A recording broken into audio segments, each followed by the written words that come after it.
Sa gitna ng paghahanda ng Negros Island para sa Bagyong Inday, nag-alboroto ang Mount Canlaon.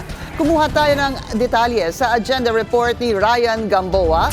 Live mula sa Silay City. Ryan, ano nang update? Yes, Pinky. Kasabay ng Bagyong Inday, muli ring nagpakita ng volcanic activity ang Bulkang Canlaon ngayong Huwebes ng umaga. Bagamat may mga lugar na nakaranas ng ashfall, may ilan ding lokal na pamalaan ang nag-report na manatiling ligtas at walang namang naitalang malaking pinsala.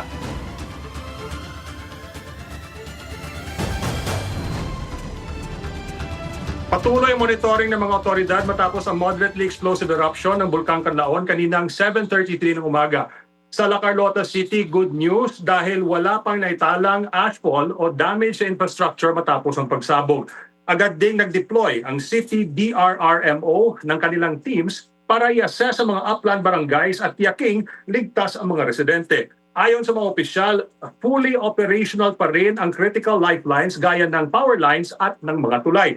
Nilinaw rin nila na ang discoloration ng ilang ilog ay dulot ng malakas na ulan dahil ng Bagyong Inday at hindi volcanic debris. Bilang precaution, naka-red alert ang La Carlota City para sa volcanic activity at blue alert dahil sa kasabay na epekto ng Bagyong Inday. Nag-preposition na rin sila ng face masks at mobile water filtration units kung kakailanganin ng mga komunidad.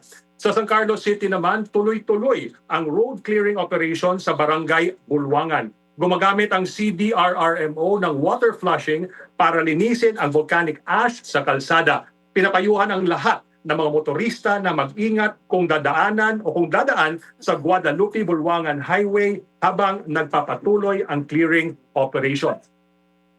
Pinky, habang patuloy namin na monitor ang aktibidad ng Bulkang Canlaon at ang epekto ng Bagyong Inday, patuloy ring pinapaalahanan ang publiko na manatiling alerto, magsuot ng face mask kung may ashfall sa kanilang lugar, ihanda ang kanilang emergency go bags at sundin lamang ang official advisories ng PHIVOLCS at ng kanilang lokal na pamahalaan. Pinky? Maraming salamat, Ryan Gamboa, nag-uulat ng live mula sa Silay City.